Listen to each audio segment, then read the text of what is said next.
Donc, mesdames, messieurs de l'auditoire, bonsoir.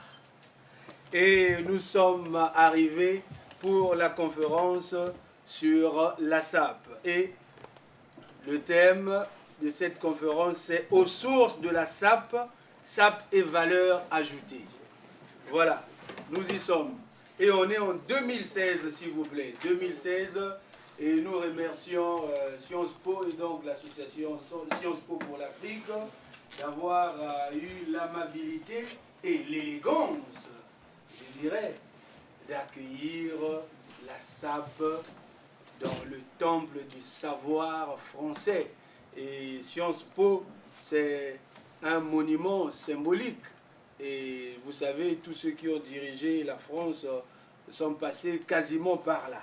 Et donc que la SAP entre dans ce temple du savoir pour la première fois est une journée effectivement historique pour la SAP et pour ses adeptes, les férus de l'élégance que vous voyez à côté de moi. Et donc, comme je disais, nous sommes en 2016. 2016, c'est l'année de la joie. Savez-vous qu'aujourd'hui, c'est la journée internationale de la joie? Et il y aura tout à l'heure à l'UNESCO une soirée sur la journée internationale de la joie. Et un artiste sera décoré de la médaille de la joie. Et la SAP, c'est la joie 365 jours.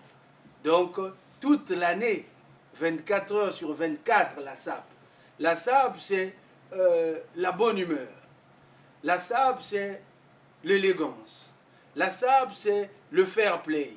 Et donc là, vous voulez avoir le fair play, vous voulez avoir la bonne humeur, vous voulez avoir l'élégance. Alors emboîtez le pas à la SAP, les amis. Parce que la SAP vous donne une valeur ajoutée. Et la SAP, ça fait 7 ans qu'elle est médiatisée. Cette année, depuis 2009, la SAP médiatisée depuis 2009. Et c'est ce que je vais vous expliquer ici. Et la SAP tient le leadership depuis 7 ans. La SAP a conquis la planète. La SAP a conquis la planète, nous avec. Et nous sommes tous dans le bateau de la SAP au gré des vents et des courants. Vous savez, la SAP est au Congo ce que le foot est au Brésil. Vous savez ce que c'est que le foot au Brésil? Et la SAP est au Congo ce que le foot est au Brésil. Et le fleuve Congo est ce que la Tour Eiffel est à la France. Donc le fleuve du Congo, il s'appelle le fleuve Congo. Le fleuve Congo est au Congo ce que la Tour Eiffel est à la France. Et ce fleuve a produit des sapeurs, des deux rives. Et la SAP naît sur les terres du fleuve. Tenez-vous bien. La SAP est née au Congo. Qui dit Congo dit deux rives. La rive gauche pour le Congo RDC et la rive droite pour le Congo Brazzaville. Et je vais demander à ce que nous puissions rester silencieux pendant 1 minute parce que j'ai dédié cette conférence à la mémoire de Papa Wemba, c'est-à-dire le plus grand artiste musicien qui a propulsé la SAP sur la scène internationale. Papa Wemba est décédé en 2016, là, dans la joie même, dans la musique, l'année de la joie, l'année de la SAP aussi. Il est décédé à Abidjan sur scène, donc dans son élément. Et il est décédé comme il l'aurait souhaité en fait. Et il était en dernière collection Dolce Gabbana sur lui et il est décédé avec. Et vous savez ce que ça fait à la suite? Eh bien, tout le monde a voulu avoir ce tissu-là sur lui. Et donc, c'est pour Papa Wemba, s'il vous plaît, 1 minute.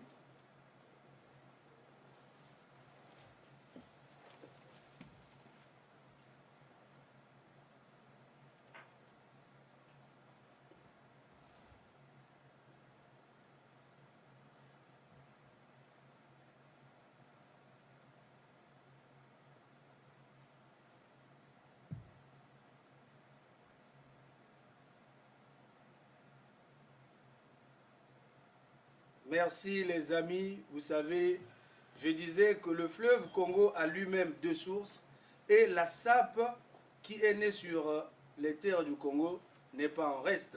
Il a deux sources. C'est vous dire qu'elle n'échappe pas à la règle de la nature. C'est pour cela que nous avons intitulé notre communication aux sources de la sape. Qui dit source dit eau. Pour ensuite mettre un point d'honneur sur la valeur ajoutée de la sape. Qu'est-ce que la sape apporte de plus à l'humanité? Cette conférence est donc en même temps dédiée à toutes les icônes de la sape. Et les icônes de la sape, vous en connaissez? Je ne sais pas si vous en connaissez, mais vous en avez une juste à côté, à ma droite. À quel moment il devient icône de la sape en fait? Lui, il est d'abord sapeur à la base, sapeur né. Et il chemine, gravit les échelons de la méritocratie de la sape jusqu'à devenir icône de la sape. En fait, c'est parce que un jour de 2001, il va créer le mot sapologie, comme vous le voyez. Et son cofondateur est là juste à côté. Et comment il s'appelle? Victime de la sape. C'est pas de sa faute. Hein. Il est victime. Donc, si vous le voyez là, la sape l'a pris tout entier. Hein? Il est victime de la sape. Et donc, il était témoin oculaire, donc cofondateur. Ils se sont entendus à deux. Le sapologue, depuis, donc lui, c'était Ben Mukasha Monama, le Mbouela. Hein? Ça, c'était son nom de départ, de sapologue, artiste, musicien de son état. Il commence toujours là, musicien aussi. Et finalement, il mue, hein? Il se métamorphose, il devient le sapologue premier. Donc, comme vous savez, empereur, ceci premier, ainsi de suite. Ça, c'est le sapologue premier. Parce qu'il est à l'origine de la dynamique qui nous réunit aujourd'hui. La sape a toujours été là depuis des années. Mais c'est à partir de sapologie, quand les sapeurs ont décidé de sortir de leur enclos, de l'entre-soi, pour aller vers les autres, de tendre la main aux autres, et là, il fallait un discours, il fallait un logos. Et donc, on a eu besoin du discours sur la sape. Aller parler de la sape aux autres et la sapologie. Et ce discours était tout de suite empreint des graines de non-violence. Il fallait aller ensemencer la non-violence. Et ça, c'est un des éléments. Donc, vous, qui dit sape, dit non-violence. Et élégance rime avec non-violence. C'est cela. Et donc, je disais, je conçois la sape comme une dynamique du fleuve. Vous savez ce que c'est que le fleuve? Le fleuve rafraîchit. Le fleuve adoucit. Le fleuve vous apaise un homme. Et vous pouvez être réchauffé, vous plongez dans l'eau une minute. Et là, vous voyez, on a la fraîcheur, n'est-ce pas? Il y a une fraîcheur qui se dégage en eux là. Ils sont tout neufs. Et ils sont tout le temps neufs. Comme on dit new. Vous voyez? Et au Cameroun, pour parler de la sape, en fait, quand quelqu'un est très bien habillé comme ça, on dit juste qu'il est frais. Ça, c'est le jargon camerounais. Ils disent qu'il est frais. Donc, la fraîcheur, c'est la sape. Et donc, la sape, effectivement, c'est une dynamique fluviatile, une dynamique fluviale, un courant, un mouvement qui draine, qui attire, c'est cela la sape. Et donc, finalement, de mouvement, de dynamique, eh bien, ça propulse l'élégance. Ça donne à voir le beau, le paraître, le bien s'habiller. Vous voyez?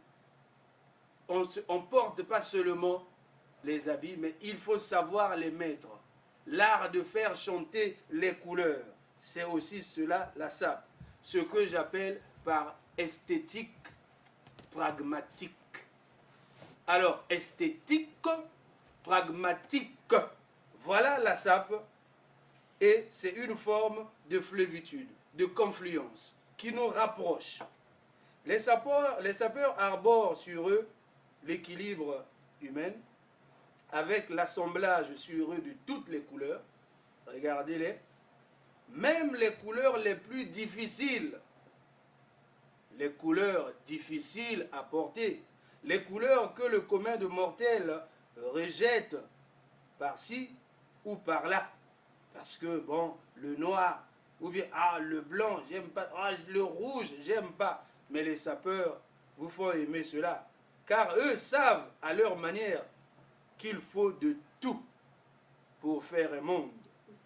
Qu'il faut inclure même ce que l'on exclut par les codes sociaux qui sont différents les uns des autres.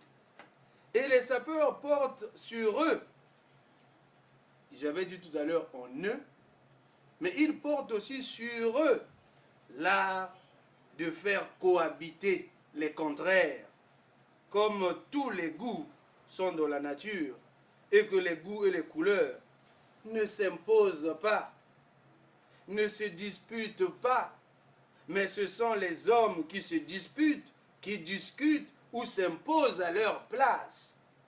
Tout à l'heure, le journaliste nous posait la question au sapologue premier, mais si une marque de la place, il avait dit non, moi je ne cite pas le nom, mais vous appelle pour vous mettre dans une vitrine, et est-ce que vous accepterez? Donc vous devenez genre mannequin qui ne bouge pas.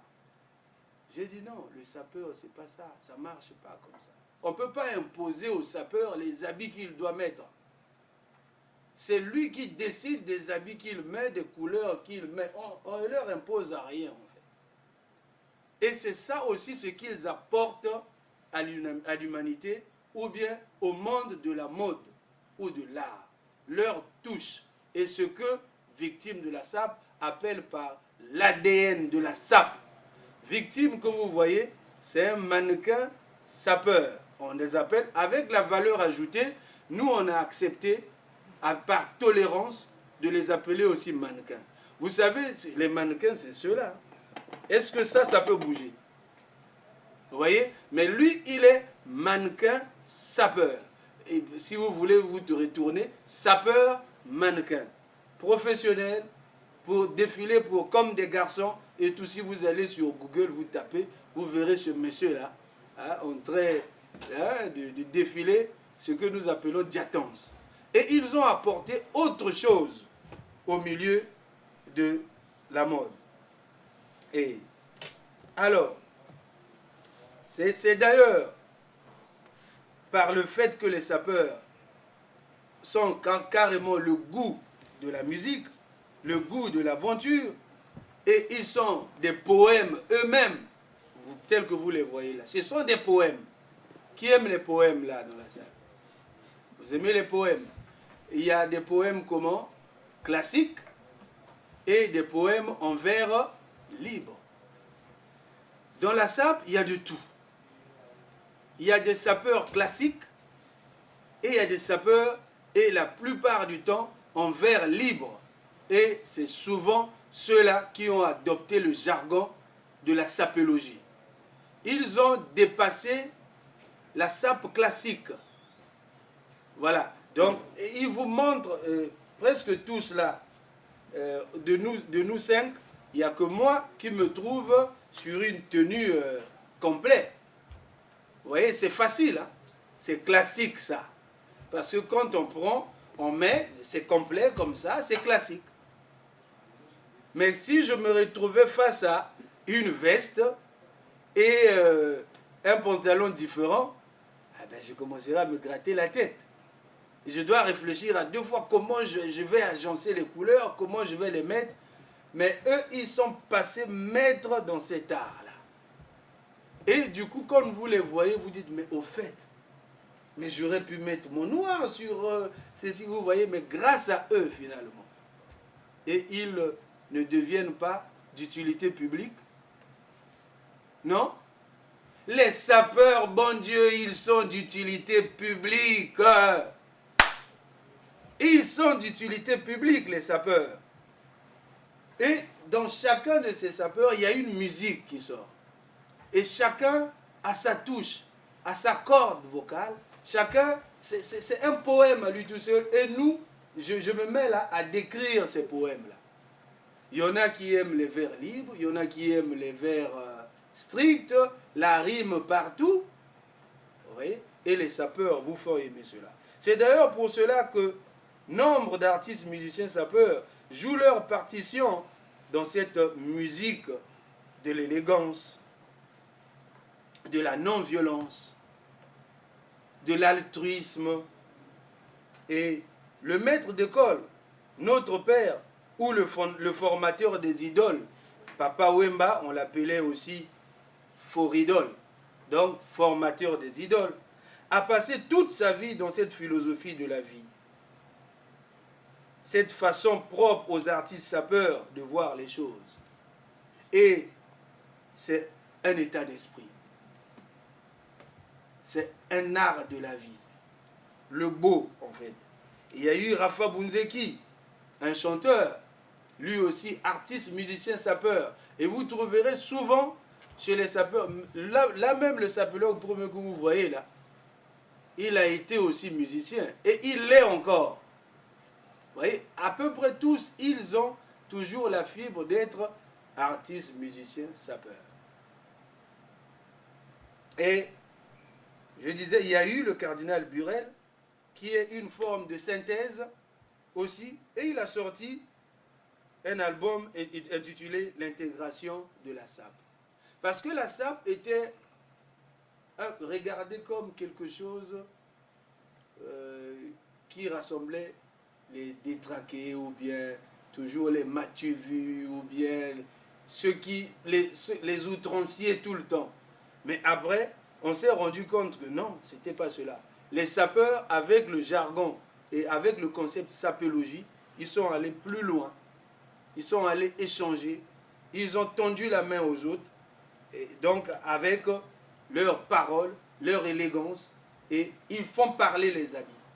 On peut s'habiller comme un sapeur, mais ce n'est pas pour autant qu'on va être sapeur, en fait. Vous voyez, il y a forcément des codes, et après ça devient des rites, et ainsi de suite.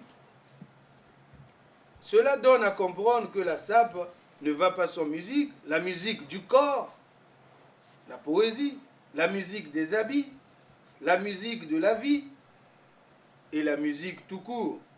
La SAP étant elle-même une musique, comme je l'ai dit, classique ou nouvelle, genre rap, hip-hop, avec ou sans parole. Et le néologisme ambianceur n'est pas vain.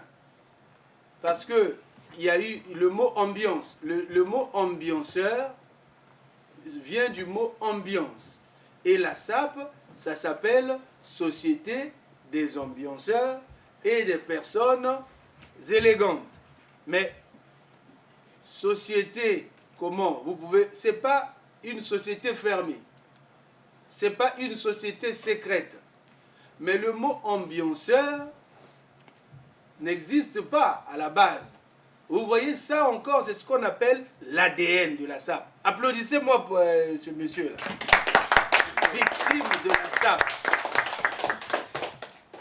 Voilà. Mais tu peux damer un coup debout. Bien sûr. Debout, on peut te voir. Mais bien sûr, naturellement. Voilà. Et son jaune là, ce jaune là, il est comment?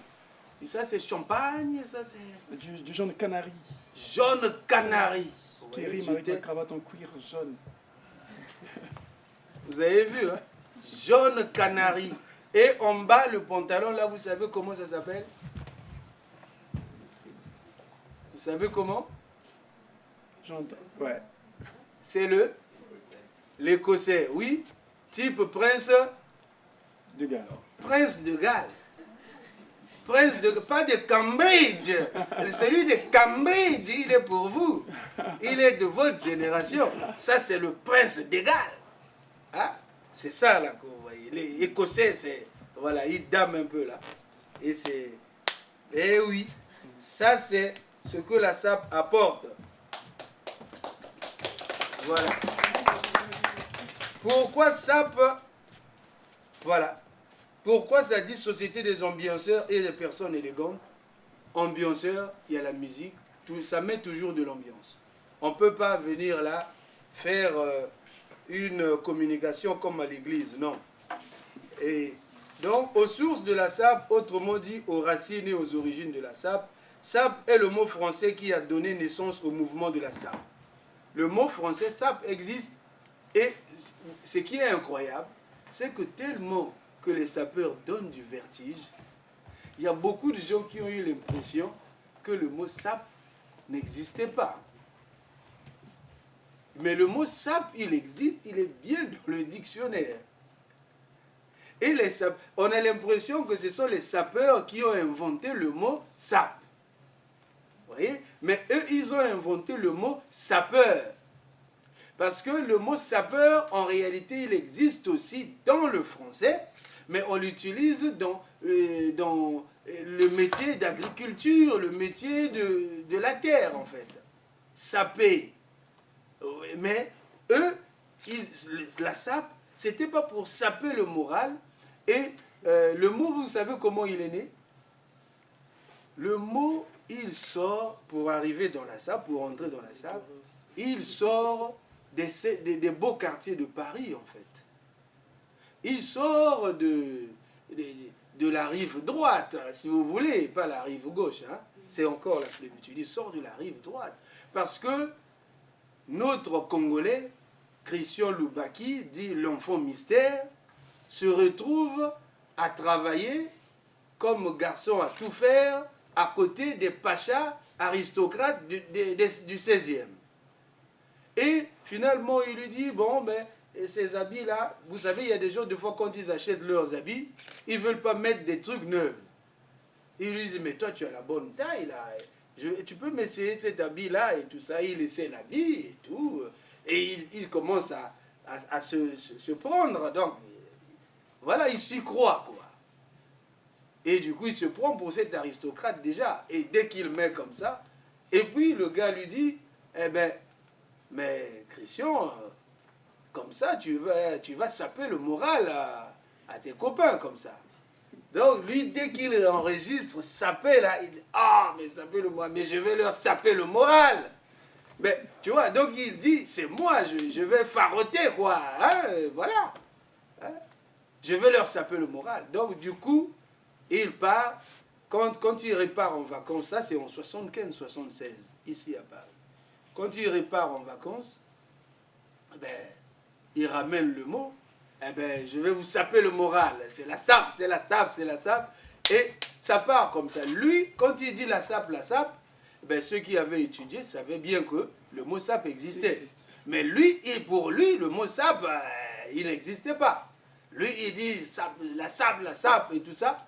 Et il sort une boutique de vêtements, un petit kiosque, type, il ramène ses vêtements de Paris et il les vend à Bakongo et ça s'appelle saperie. Vous voyez, cette ingéniosité, cette force créatrice que les sapeurs ont est incroyable. Et où ça se nomme là-bas, à Brazzaville, en 76, s'il vous plaît. Et après, lui, il rentre encore en France. Et la sape devient chaud en ce moment-là. Et il y a le restaurant et bar, le Rex Club, qui organise les soirées des concours de l'homme le plus élégant. Et finalement, c'est là que va sortir même Diobala. Il y a des témoins oculaires, ils sont là. Ce monsieur-là que vous voyez, bon, je ne vais pas dire depuis quand il est en France, parce que lui des fois, il n'aime pas, il joue à la modestie tout le temps. C'est un grand garçon, ce monsieur. Témoins oculaires, ils ont vu, Et le mot, pour devenir acronyme comme ça n'arrive qu'en 78, pour devenir Société des ambianceurs et des personnes élégantes. En réalité, ça ne viendra même plus d'un Congolais. Vous voyez, c'est ça ce que j'appelle la flévitude, l'art des confluences, l'art des synergies, le fait que les affluents se croisent et forment un grand fleuve et ça coule. C'est la flévitude. Ça, par contre, c'est un concept que moi, j'ai inventé. La flévitude, et qui est déjà entré dans les livres déjà en fait. Et on est en train de le promouvoir. Il y a même eu un premier congrès international de la flévitude. Pour dire que d'abord la définition type c'est retour aux sources. Voilà, parce que chaque fois qu'on dit source, ça renvoie à l'eau. Et finalement, qui invente l'acronyme SAP, c'est pas un Congolais, c'est un Sénégalais, Mamadou Traoré, et qui était le tenancier, l'animateur de ces soirées, hein, comme vous pouvez faire un tour au comptoir général et tout ça, mais avant le Rex. Et donc, c'est là où est sorti Joe Ballard, le roi de la SAP, en ce moment, et il va faire tapage. Et il fera tapage tellement que, eh ben, on va le médiatiser. Et il va devenir un mythe au Congo, dans sa terre natale. Sur sa terre natale, parce que on va commencer à raconter des histoires sur lui, genre, il prend ses chaussures, il va les faire garder à la banque, et tout ça, et ce qu'il... Donc, on a tout dit. Mais Joe Ballard, il était comme un esprit. On le voyait pas, mais il était partout et nulle part. Donc, vous voyez, c'est comme si c'était Dieu. Et en Afrique de l'Ouest, très adulé. Mais il n'arrivait pas vraiment beaucoup en Afrique centrale. Pas trop dans son propre pays d'origine, le Congo-Brazzaville. Et on l'a mis sur les cahiers, les couvertures, comme vous avez votre cahier normal, et sur les couvertures, là, les durs, là. Et c'était Joe Ballard partout. Donc, cravaté, comme on dit. Cravate. Vous voyez? Et ça, ce sont des confluences. Ça part de là. Et aussi, vous voyez que le mot part d'un Congolais, et ça part là, ça peut là-bas, mais celui qui trouve... Mais déjà, ça part pas des Congolais, parce qu'il écoute un Français parler, et lui dire quelque chose. Vous voyez, c'est ça ce qu'on appelle la complémentarité. C'est ça les confluences, les croisements. Il faut tout décloisonner, en fait. Et c'est comme ça qu'est née la SAP. Et c'est pour cela, nous on est en cravate ici, n'est-ce pas? Ah, vous là-bas, vous n'en avez pas. Et là, il y a 2 nœuds papes et 2 cravates. On est à égalité, n'est-ce pas? Mais la cravate, qui a inventé la cravate? La cravate, elle vient d'où? Est-ce qu'elle est française? Elle n'est pas française, la cravate. La cravate, elle est croate. Comme on entend un peu le mot croate, cravate, croate. En fait, c'est la même sonorité, en fait. Non, je fais rire là. En fait, par ailleurs, excusez-moi, je suis poète. Tous les sons me parlent. Chaque fois, et en linguistique, j'essaie de suivre tous les mots comme ça. Donc, ce bruit-là, vous entendez tous les rapprochements. C'est ça aussi les confluences. Cravate, croate. Et ça part de chez eux, ils mettaient leur fil comme ça, et puis tout le monde a adopté la cravate. C'est l'esprit de tolérance, c'est le fair play. Mais bon Dieu, bon sang, pourquoi les sapeurs ont toujours été regardés il y a des années comme si c'était, vous savez, dans leur propre pays, ils n'avaient même pas droit de citer. Vous savez qu'on les pourchassait dans leur pays? Chez nous, là-bas, il y a un mot qu'on appelle balados. Comme ceux qui se baladent tout le temps là, on dit, oh mais c'est des balados. Balado, c'est une expression du milieu. Genre type, les gens, et après c'était des voyous. Oh les bandits, quand tu avais un enfant qui était sapeur de la famille, oh là là, moi qu'est-ce que j'ai fait au monde? Qu'est-ce que j'ai fait au bon Dieu? Et les parents disaient, qu'est-ce qu'on a fait au bon Dieu? Mais alors qu'ils ne savaient pas qu'ils avaient une mine d'or dans leur enfant, rien que par son esprit de créativité. Aujourd'hui, on n'a pas besoin de coach pour mettre les gens en bonne humeur, relooker les gens, mais les émissions que nous regardons, mais les sapeurs vous feront 10 000 émissions comme ça.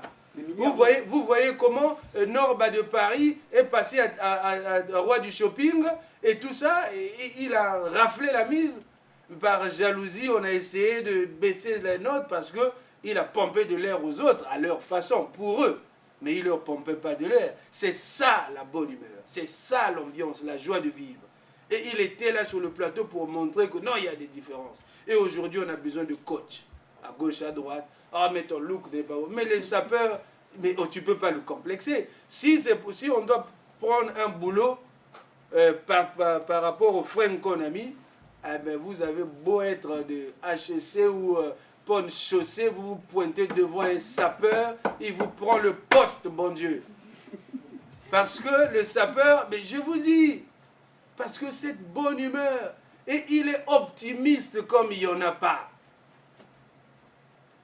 Rien n'est morose pour lui. Vous voyez, ce gars-là, des fois il peut bouder, mais je ne l'ai jamais vu s'énerver comme ça. Il rigole tout le temps. Mais il a quel âge, bon Dieu? Il a vécu tout le temps comme ça, dans cette bonne humeur. Et qui devient contagieuse. Vous voyez donc, tolérance, ouvrant, dialoguant, échangeant, communiquant. Vous voyez le sapeur. Oh, mais ce gars-là, il met quel habit? Eh bien, la cravate alors, bon Dieu. Ce qu'on disait au sapeur, mais oui, mais fabriqué aussi. Mais pourquoi? Tout le monde ne peut pas être industriel ou textile. Oui, et on a dit aux sapeurs, ouais, mais votre pays, voilà, les gens sont pauvres. Mais non, mais bon Dieu, les artistes, il y en a partout. À chacun son rôle, chacun dans son couloir. Chacun essaie d'apporter quelque chose à l'édifice monde, humanité. Vous voyez, à sa manière. C'est ça, là, ça. Cet esprit libre, cette indépendance contre le politiquement correct, contre la pensée unique. En fait, c'est un militantisme doux. En fait, c'est une révolution douce, dans la joie. N'est-ce pas qu'on va en révolution toujours avec des chansons, avec des chants du départ, ainsi de suite? Eh bien, les sapeurs ont toujours eu un chant du départ. C'est des victorieux de tout le temps. Donc, les amis, ils n'ont pas besoin de fabriquer la cravate pour mettre la cravate mieux que celui qui l'a fabriquée. Les cordonniers. Toujours mal chaussé. Ah, mais il faut avoir ses pensées. Le cordonnier n'est jamais le mieux chaussé. Hein. Eh bien, vous croyez que celui qui a inventé Weston fringue mieux ses chaussures-là, les mains mieux que victime de la sable? Je ne crois pas. Des fois, il est même surpris de la valeur. Vous savez, quand ils vont dans le magasin prestigieux Weston, là, sur les Champs-Élysées, comment ils sont accueillis? C'est rare. Et dans toute l'histoire des magasins Weston, qu'ils puissent reconnaître qu'ils assument des gens que la société peut considérer comme des rébus. Weston a pris le risque public de dire que mais les Congolais sont leurs meilleurs clients. Et quels Congolais? Weston, c'est dans les émissions, c'est dans les reportages, s'il vous plaît. Parce qu'il se cachait. Il y avait Lacoste qui ne voulait pas que ses habits soient portés par les Noirs. Il y avait beaucoup de choses, il y a beaucoup de choses comme ça. Nous, deux fois, nous passions dans les boutiques ici, dans le 8e arrondissement, à côté de Saint-Lazare. Deux fois, tu entres comme ça, ben, le monsieur, il vous regarde comme si vous sortez de la brousse. Il vous regarde de loin. Il dit, mais, oui, monsieur, oui, il y a le oui de... Oui, monsieur. S'il vous plaît, oui. Et le oui de... Oui, monsieur. Donc, il vous regarde de haut. Et puis, moi, c'est bizarre, j'avais un manteau incroyable. Je ne lui donnais pas plus de valeur que ça. Parce que, donc, et le monsieur, il me regarde finalement de près, et dit, oh, mais c'est du Loden. J'ai dit, mais, oui, oui, monsieur. Il dit, mais c'est du Loden. Mais vous avez du Loden sur vous. Mais comment vous avez fait pour l'avoir? J'ai dit, ah bon? J'ai regardé mon manteau, j'ai dit, c'est mon père qui me l'a offert. Ben. Et alors, depuis là, vous savez, mon manteau a déjà tapé. Mes gosses n'étaient pas nés que je portais déjà ce manteau. Il est toujours là, du Loden. Et que je surveille comme ça. Mais c'est lui qui m'a montré la valeur de cette... Pour vous dire, vous voyez, donc soyons tolérants. Il y a des préjugés, on peut avoir des préjugés, mais il faut bien que les préjugés tombent d'un moment à l'autre. Et la SAP, on a bien fait tomber des préjugés. Et comme je disais, la consécration était arrivée en 2009. Je vais vous dire quelques étapes de la SAP. L'acte 1 de la SAP, en fait, c'est de l'origine de la SAP à 2001, ce qui est incroyable. Je dis bien de l'origine. Donc, tout le XXe siècle, la SAP a fonctionné comme ça, pendant tout le XXe siècle. Je ne sais pas quel mot j'avais piqué ce monsieur-là. Monsieur le sapologue premier, mais tu as un don, hein? Et incroyablement, quand lui il invente sapologie, on sort du XXe siècle. C'était le XXIe qui commençait. Donc en 2001. Tout ça, ce n'est que dans les réflexions qu'on réalise quand on fait les analyses. Lui, là où il est là, il ne sait pas qu'il avait fait une trouvaille incroyable. Donc, les pays africains sortaient des guerres un peu compliquées, surtout le Congo, son pays d'origine, des guerres compliquées, et politiques qu'on a appelées guerres civiles. Non, c'était des guerres politiques à la base, des guerres de pouvoir, des guerres fratricides, où les frères entre eux ont commencé à s'entretuer. Et parce que je suis par exemple du Nord et tu es du Sud, ça fait comme le Nord et le Sud aux États-Unis. Alors il y en a qui ont même découpé des gosses. Vous entendez ce que je dis là? Ils ont coupé les gosses au milieu. Parce que moi je suis de là-bas, mais qui va... C'est comme s'ils croyaient qu'ils n'allaient plus revivre ensemble, qu'ils n'allaient plus avoir la même société. Pourtant, personne, pourtant aucun politicien ne leur avait dit, pendant que je suis en train de faire cette guerre politique-là, je vais couper le pays, nous on va prendre notre part et ils vont prendre leur part. Personne ne leur avait dit ça, mais ils ont découpé les gosses. Et vous voyez, ceux qui étaient sur place, mais quand vous vivez loin de votre pays, vous savez, mais ils ont été torturés dans leur esprit ici. Mais il a fallu, on a dit, mais où est passée la SAP? Pourquoi la SAP n'a pas eu son mot à dire? Parce qu'on sait dans ce pays que la SAP a été toujours l'élément qui a rassemblé tout le monde. Peu importe tes origines, tout le monde au même niveau, au même pied d'égalité. Et on parle, ce sont les habits et ainsi de suite. Et après, qu'est-ce qui va se passer finalement? Eh bien, la désolation. Ben, les sapeurs ont dit, non mais on ne va pas laisser tomber. Quand il y a eu guerre, ils ont taillé, hein, chacun était dans son coin. Il y en a, vous savez, il y a des gens qui ont dit qu'ils avaient creusé, si vous voulez, le sol. Ils ont caché leurs habits et chaussures sous terre, comme ça. Pendant la guerre, qu'est-ce qu'ils pouvaient faire sinon? Ils surveillaient leurs habits. Les chaussures, là, ils les achetaient cher. Mais à combien ils pouvaient vendre ça? À quel moment, pendant la guerre, qui pense encore à ces chaussures-là? Vous voyez? Comme quoi, la SAP a besoin d'un terreau fertile, de la paix, de la bonne humeur, du mieux vivre ensemble pour se développer, pour croître.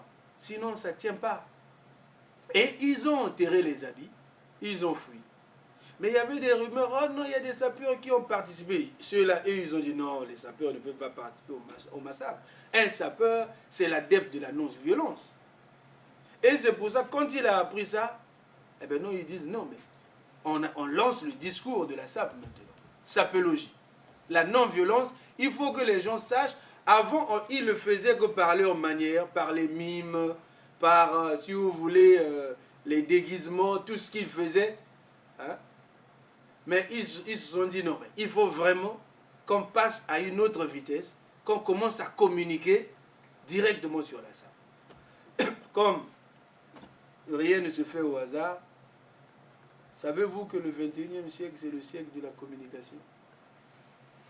Et oui, je le dis pour vous qui êtes à Sciences Po, mon livre est ici, Le conseiller du prince. Le conseiller du prince pour un prince de la paix. C'est un livre qui est ici, parce que je l'ai vu dans les bibliothèques de Sciences Po. On me montre les circuits où passent mes livres. Je les vois des fois, voilà. Donc du coup, cherchez ce livre, Le conseiller du prince, et vous verrez cet élément de la paix. Le conseiller du prince pour un prince de la paix. Ils ont voulu extérioriser. Le 19e siècle, c'était le siècle de l'économie. C'est de mon expertise personnelle, la personne ne me l'a dit. J'ai fait mes analyses, moi-même je suis chercheur, je suis universitaire, je suis sociologue, je suis politologue. Donc j'ai fait mes analyses. Et en fait, ça saute aux yeux de tout le monde d'ailleurs, parce que après, en fait, je ne fais pas un miracle. Je ne fais qu'analyser les faits. Et quand j'analyse les faits, on se rend compte que le 19e siècle, c'est le siècle de l'économie. Et le 20e siècle, c'est le siècle de la politique. Et essayer de remonter pour voir ce qu'il y a eu de politique. Vous n'êtes pas souvent, vous ne surprenez pas souvent les gens qui disent « Ah, il n'y a plus des hommes politiques d'envergure. Ah, la carrure. Ah, il n'y a plus de Mitterrand, il n'y a plus de De Gaulle. » Et oui, c'est ça le 20e siècle. La guerre froide, tout ce qu'il y a eu, ainsi de suite.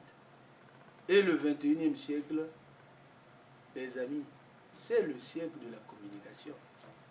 Donc c'est le siècle de la SAP.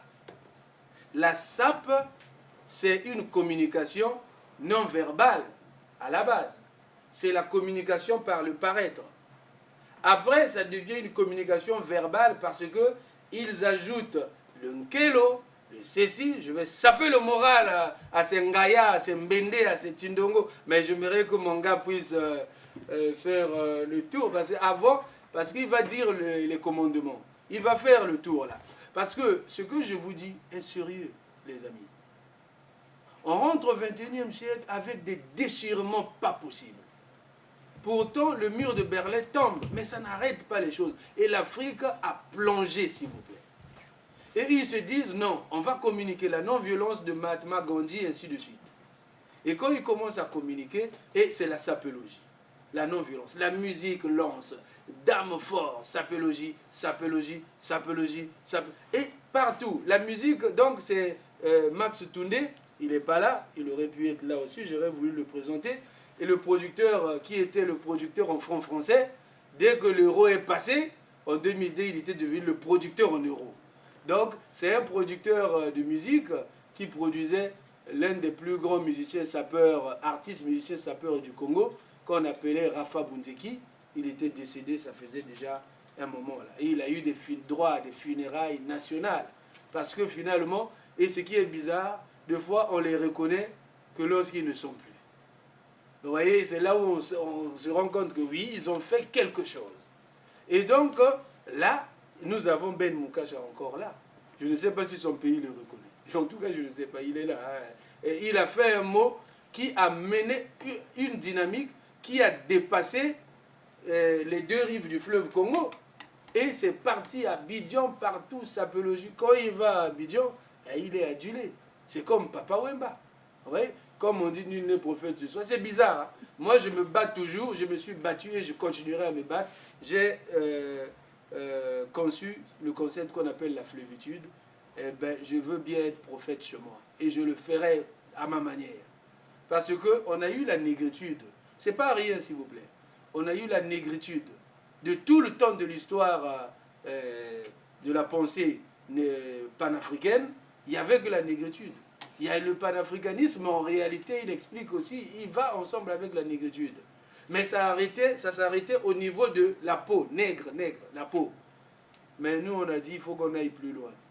J'ai conçu la flévitude. C'est une dynamique qui draine actuellement les écrivains, même les artistes peintres. Ce n'est sorti officiellement dans un livre qu'en 2015. par les temps qui courent, qui est publié chez l'Harmattan. Voilà. Donc là, il fait cette démarche, cette dynamique. Quoi? Il y a eu des sapeurs qui sont entrés dans les problèmes de guerre et tout ça. Et les 10 commandements de la SAP sortent. Tu ne tueras pas, mais il sort les 10 commandements de la SAP. Vous voyez? Donc ça devient, en quelque sorte, tu ne tueras pas. Ça dit pas là? Hein? La décade. Et il va se lever là, et parce que lui, et quand il... Ben voilà. Nous allons expliquer les 10 commandements de la sapélogie, qui est une feuille de route du sapélogue. Vous allez remarquer ce que vient de dire l'écrivain, le sociologue Aimé Eyenge. Alors, le premier commandement, tu saperas sur terre avec les humains et au ciel avec ton Dieu créateur. Ça explique tout simplement que l'âme du sapeur sur terre doit saper, le sapélogue en étant vivant sur terre avec les hommes, sape, et à sa mort, il continuera de saper. Donc, c'est jusqu'à l'infini, avec le Dieu créateur. Voilà, c'est le premier commandement. Le deuxième, tu mettras le ngaya, le mbende, le tinongo sur terre, sous terre, en mer et dans les cieux. Ça veut dire que le ngaya, le mbende, le tingo, c'est le mal habillé. C'est celui qui ne connaît pas, en fait, c'est celui qui est tout le temps, qui se plaint, qui a une morosité énorme, qui est toujours fâché.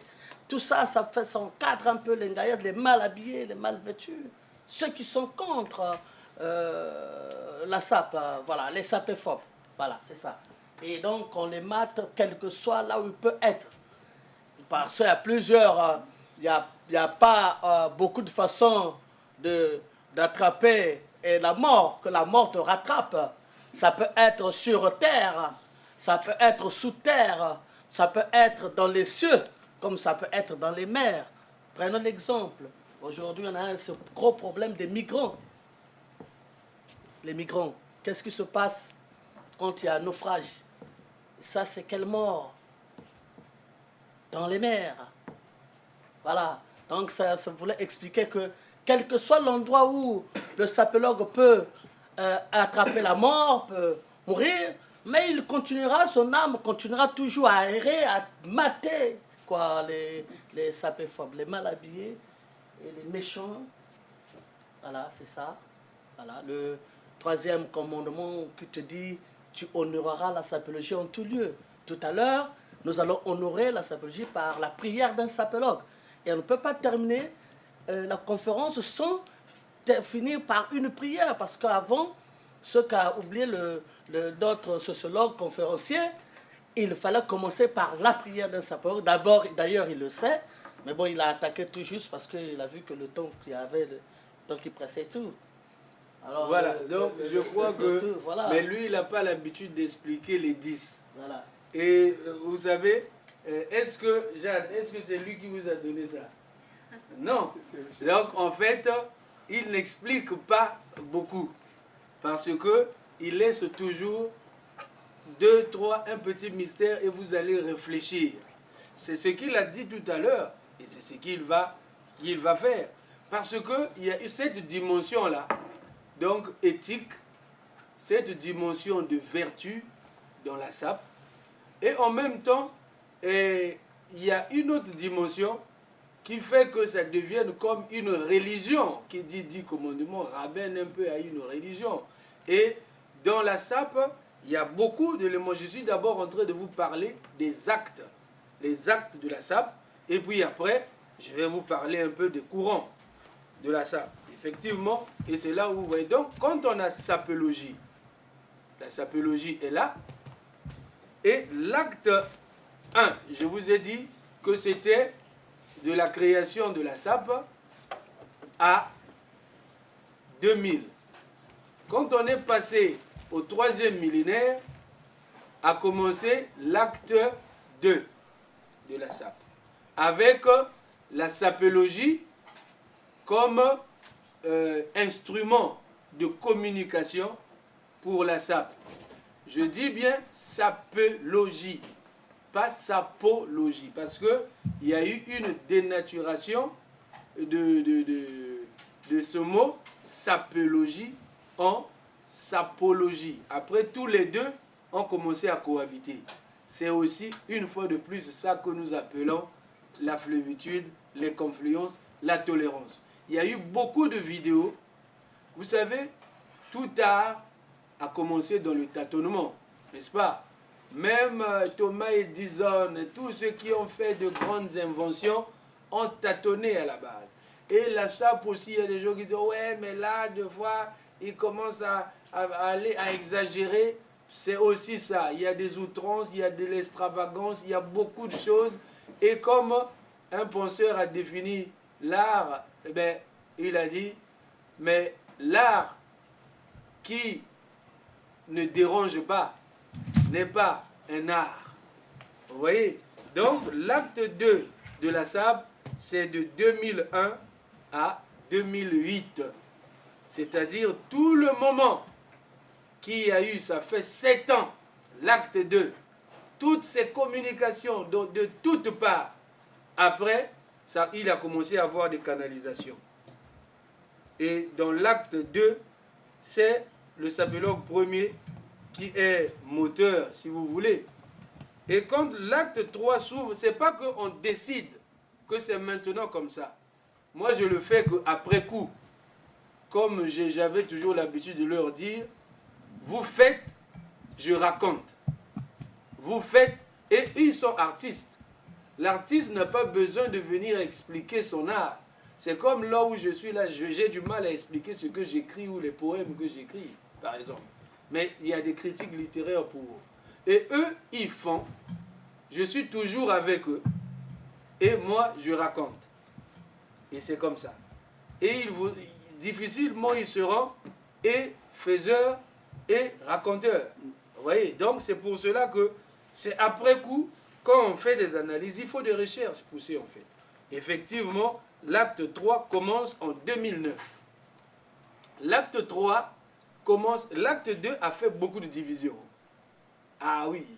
C'est-à-dire, il y a eu des courants. Ah non, moi, sapéologie, là, non. Moi, je suis classique, je suis un dandy, je suis style british. Moi, je ne peux pas accepter ces sapéologies qui ramènent les couleurs. Il y a eu beaucoup de bruit. Il y a eu des sapeurs qui voulaient à tout pour rester sur les couleurs classiques, bleu de nuit, sombre. Ah non, moi, votre sape là, moi, votre jaune, votre rouge. Ça avait du mal à passer. Ça agressait un peu. Sans qu'ils veulent s'agresser. C'est ce Rémi Ménage là et Rémi Ménage en même temps qui a sorti quelque chose de beau. Comme on dit toujours, c'est dans les discussions, dans les échanges, que la confrontation des idées, que jaillit quoi? La lumière.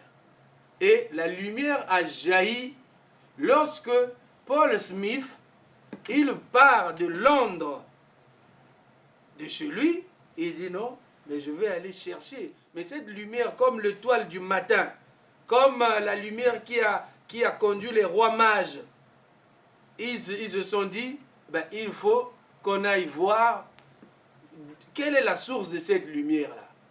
Cette lumière de sape-là. Ils ne sont pas venus à Paris. Hein. Paul Smith est allé à Brazzaville, à Bakongo. Et il est allé chercher la sape là-bas sur le territoire. Paul Smith, ce n'est pas un petit couturier, les amis. Mais il est allé là-bas, il a vu comme Majesté est là, il a vu un sapeur tout en rose, et il dit, mais alors, mais c'est ça la tenue qu'il me faut. Ils font des enquêtes et tout ça, et puis ils font un grand film, ils fabriquent donc un livre, ils écrivent un livre qui s'appelle The Gentleman of Bakongo. Et ça a été publié à la même période où il s'est retrouvé là-bas. Donc, non, ça a été publié après, je crois en 2013, mais ils ont fait des enquêtes sur place là-bas. Et en 2009, Paul Smith fait entrer cette tenue rose dans son défilé de mode. Vous voyez, tout commence là. En fait, ça devient l'acte 3. En fait, c'est là où... mais les Français, ils se sont dit, mais la capitale de la mode, c'est Paris. Mais le luxe et tout ça, qu'est-ce qu'il y a là? La rivalité avec Londres, eh bien, la guerre de Cent Ans a recommencé. Hein? Waterloo et tout ça. Ils ont dit il faut qu'on reprenne, mais qu'on le veuille ou non, le Congo-Brazzaville, c'est un Congo français quand même. Ce n'est pas une colonie de la France, ce n'était pas une colonie de l'Angleterre. Vous savez, c'est grâce à ça qu'on est là aujourd'hui. C'est grâce à ça qu'aujourd'hui, il faut applaudir Paul Smith, hein, l'acte 3. On peut applaudir Paul Smith. C'est l'acte 3. Parce que c'est grâce à lui qu'on peut accepter la SAP à Sciences Po, s'il vous plaît. Oui. Et si Paul Smith n'avait pas fait ça, il n'y aurait pas eu toute cette médiatisation derrière. Et s'il n'y avait pas cet esprit d'émulation, de concurrence, eh bien les Français auraient traîné toujours le pas. Vous savez, depuis quand la SAP rase les trottoirs ici, les murs, mais la SAP a toujours été en France. Mais il y a eu quand même une reconnaissance, je vous disais, j'ai dit à quelques-uns, Joe Ballard est dans le dictionnaire. Depuis 92 en plus dans le dictionnaire, Larousse, si je me trompe. 92, oui. Et il faisait tapage à cette période-là, ici, là aussi. Mais après, le mouvement s'essoufflait. Et c'est grâce à ce monsieur que le mouvement est revenu à son niveau, à renaître de ses cendres. Et ensuite, l'acte 3 est arrivé avec Paul Smith. Et parce que, finalement, quand il a fait cela, ben, en France, on a dit, mais non, la SAP vaut bien un musée. Vous avez dû lire un texte comme ça, j'ai dû écrire un texte, mais c'était pour titiller les notes là-bas. Qu'il nous faut notre musée de la SAP, bon Dieu. Tout le monde commence à récupérer la SAP. Et finalement, la SAP entre au musée d'Aper, qui est dans le 16e, hein, à côté Paul Valéry et tout ça. La SAP entre au musée d'Aper. Avec quel thème? L'art d'être un homme. Et on prend qui pour montrer l'art d'être un homme? Eh bien oui, les sapeurs, les Congolais. Et ils arrivent, ils présentent, ça passe sur France 2, on fait un peu du bruit et tout ça, on est ensemble. Moi, je suis toujours témoin oculaire. Et en ce moment-là, il faut raconter, et j'écris consécration. Je me posais seulement la question, parce que je ne croyais pas, je me suis posé la question, est-ce une consécration? Ben, on demande à voir. Et finalement, aujourd'hui, peut-être 7 ans plus tard, hein, je peux dire que ça l'a été. En 2009, on s'est posé la question si vraiment le temps de la SAP était arrivé, hein, n'est-ce pas, Ben Moukacha, si c'était une consécration. Et finalement, les émissions se sont multipliées. Et il y a eu partout, Planète ceci, Canal ceci, tout le monde appelait. Et l'acte 3, ça a duré 5 ans, de 2009 à 2014. Et l'acte 4, nous sommes à l'acte 4. L'acte 4 a commencé en 2015. Vous voyez? Donc si vous voyez, l'acte 3, c'est le plus grand moment de la SAP en fait. Avec beaucoup de livres. Parce que moi je vais écrire La France si je mens, où une bonne partie, la France si je mens en réalité c'est aussi l'affranchissement en fait. C'est un jeu de mots, la France si je mens, et ça vient de la vérité si je mens, et la France si je mens, et puis l'affranchissement.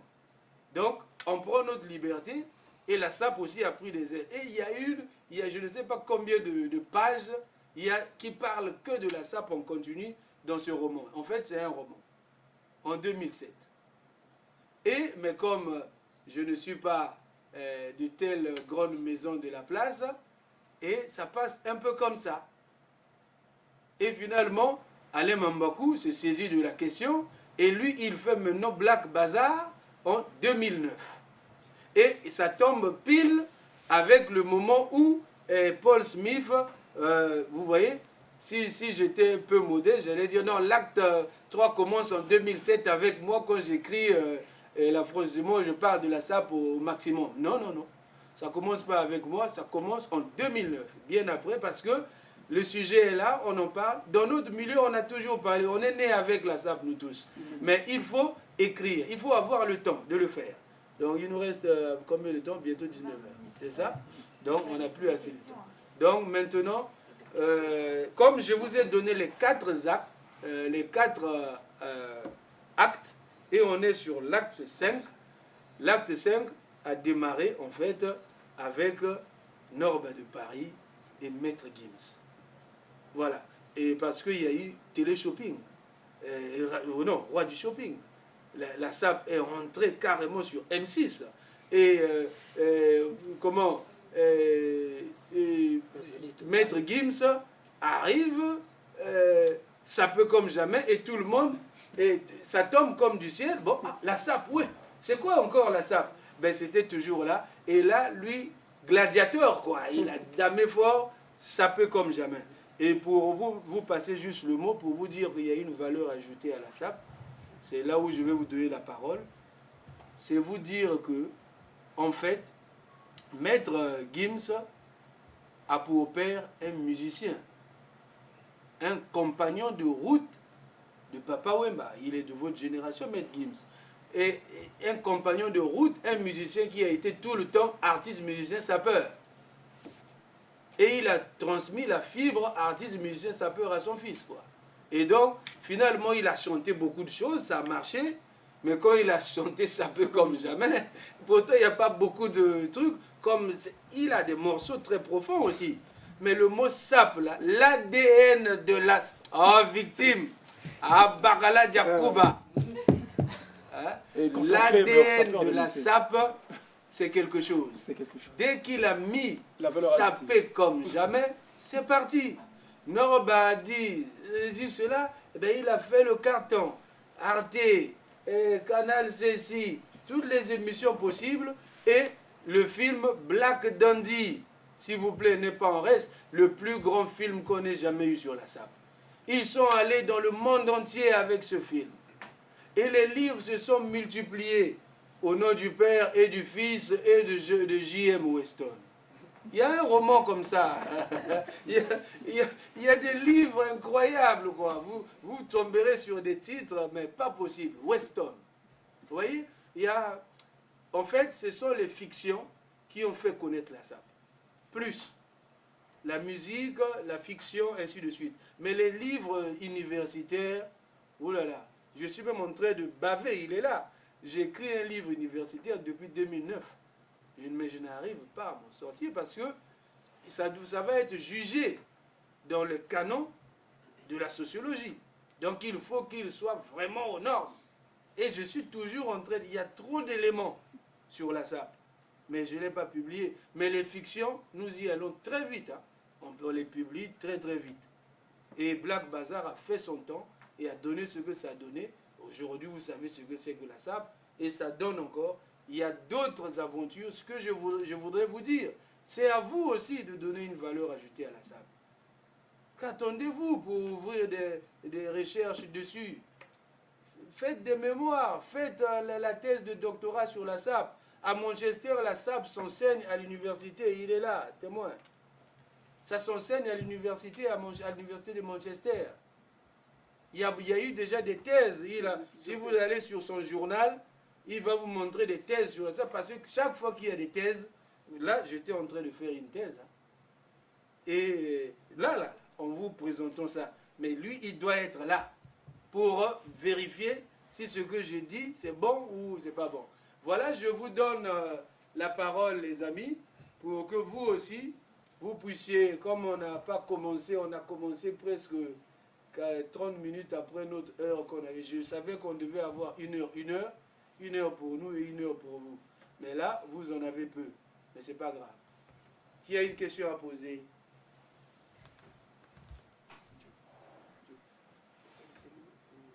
Oui, mon ami, derrière. Après, ça serait de vous. Alors, une question un peu superficielle, mais ça vous prend combien de temps tous les matins quand vous vous réveillez pour trouver la tenue et vous dire « Ah, là, je suis bien ». Ils sont là. Pour tout commencer, et que le moins est haïssable, mais moi je suis sapeur par essence. Ça. Donc par origine, comme l'essence précède l'existence.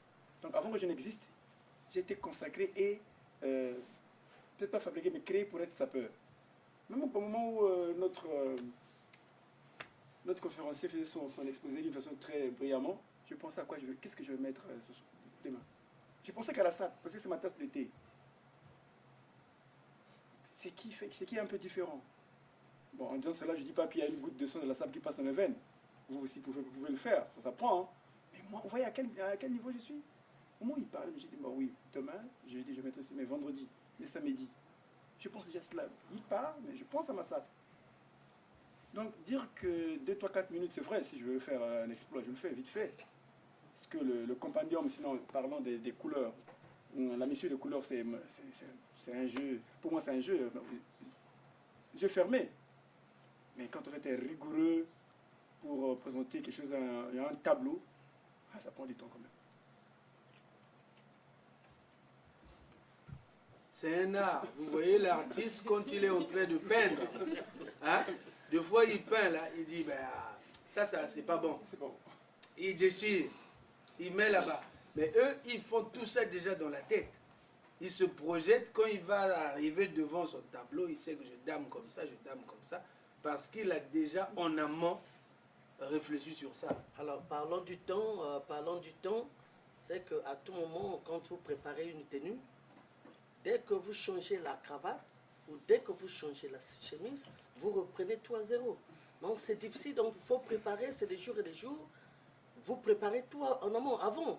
Et sinon, quand vous le faites au même moment, ça peut prendre 4 heures, 5 heures, au risque de ne même plus venir, vous ne pouvez plus être là. Donc c'est très important de le faire un peu avant, le temps de regarder les couleurs qu'il faut, l'agencement qu'il faut. Voilà, La température aussi. La température, parce qu'il qu'il faut bien harmoniser, quoi. Hein? Les voies de la sapologie sont impénétrables à tout sapologue ne connaissant pas la règle de 3. La trilogie des couleurs achevées, inachevées. Donc c'est très important. Voilà. Il y a la question. Oui, merci beaucoup déjà pour cet exposé très intéressant. Et je voulais vous demander aussi qu'en était-il de la sape chez les femmes? Parce qu'on est en présence de 5 hommes. Et est-ce qu'elle est aussi répandue? Est-ce qu'elle est elle aussi en expansion? Est-ce qu'il y a des variantes entre la manière de se saper chez les hommes et les femmes? Je répondais à cette question je crois il y a 2 heures. La sape, ce n'est pas un mouvement phallocrate. La sape, ce n'est pas un mouvement misogyne. Nous acceptons les femmes, d'ailleurs. S'il y avait plus de femmes, s'il y avait beaucoup de femmes dans la salle, elles s'habilleraient mieux même que les hommes. Pourquoi? Parce qu'elles ont l'avantage de se mettre à la garçonnette. Comme je suis habillé, une femme peut se mettre comme ça en cravate et tout. Mais moi, je ne peux pas me mettre en jupe. Peut-être sur les kilts, mais le reste des choses, je ne peux pas mettre. J'ai envie, mais c'est bien ça, mais je ne peux pas mettre. Mais la femme peut se mettre en femme et se mettre à la garçonnette. La sape admet un jargon qu'on appelle la garçonnette. Je crois que ça se dit aussi en français. Oui, donc nous avons des femmes, des grandes femmes, des jeunes filles qui aiment la sape et qui pratiquent la sape. Et puis à Brazzaville, il y a eu un festival de la sape féminine. Ça fait déjà 2 éditions parce qu'on a une date où on célèbre, pendant qu'on célèbre la journée internationale de la femme, là-bas, il y a beaucoup de photos. J'ai vraiment une banque de données, mais ça ne sort pas souvent. Parce que j'en ai pour les femmes, si vous voyez ces photos-là, effectivement, ils sont habillés comme ils disent, à sa manière, là, donc, style comme les garçons. Voilà. Parce qu'ils défilent comme les garçons, voilà. C'est aussi cela. Donc, en gros, voilà. Donc, oui. J'ai une question, en fait, donc, que j'ai pu comprendre. Vos tenues, vous les préparez plusieurs jours en avant, parce que si vous le faites le jour même, ça vous prendra beaucoup de temps, c'est ça? Oui, voilà. En 2 mots, voilà la réponse. Donc c'est cela. Et il y a une autre question. Posez les questions, surtout dans le domaine du militantisme de la SAP, il y a un message derrière. Ça, vous avez compris, je crois. Peut-être que donc vous n'avez pas trop. Mais je vais rapidement quand même vous dire les sites, hein, parce que je ne peux plus répartir trop dans l'histoire. Parce que si je remontais vraiment le temps, je vous ai épargné cela. Cette conférence-là est écrite. Il y a beaucoup d'éléments sur l'historique avec Machoua. Je vous ai expliqué que le mot dans l'amusement, mais il y a beaucoup d'éléments dans les explications. Il y a eu aussi les sites de la SAP. Traditionnel, je n'ai parlé que d'un. J'ai parlé du Rex ici à Paris. Au Congo, il y a la Main Bleue, il y a l'avenue Machoua, il y a eu des bars attitrés dans le temps, historiquement. Ça, c'est à Brazzaville, à Pointe-Noire. Et à Kinshasa, VV à Center. Kinshasa, VV Center et Molokai, le quartier où était Papa Wemba, où il a formé ses idoles, ainsi de suite. Ils ont donc, il y a ces éléments. Et puis il y a ce courant kitendiste et le courant SAP classique. Tous ces éléments sont ensemble. Et de plus en plus, c'est ce que j'ai appelé le 21e siècle, les confluences, les rapprochements. Et on peut mettre du Yoshi, on peut mettre tel, et ce sont deux dynamiques de la SAP. Mais ça, vous découvrirez au fur et à mesure. J'aimerais vous épargner cela. Pourquoi? Parce qu'il y a la possibilité de se ressourcer. Vous pouvez aller taper SAP sur Google, vous aurez beaucoup d'infos.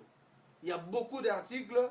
Et pour mon compte, il y a peut-être au moins 10 comme ça là d'affilée. Sur chaque événement, je fais le reportage. Mais là, il y en a plusieurs. Hein.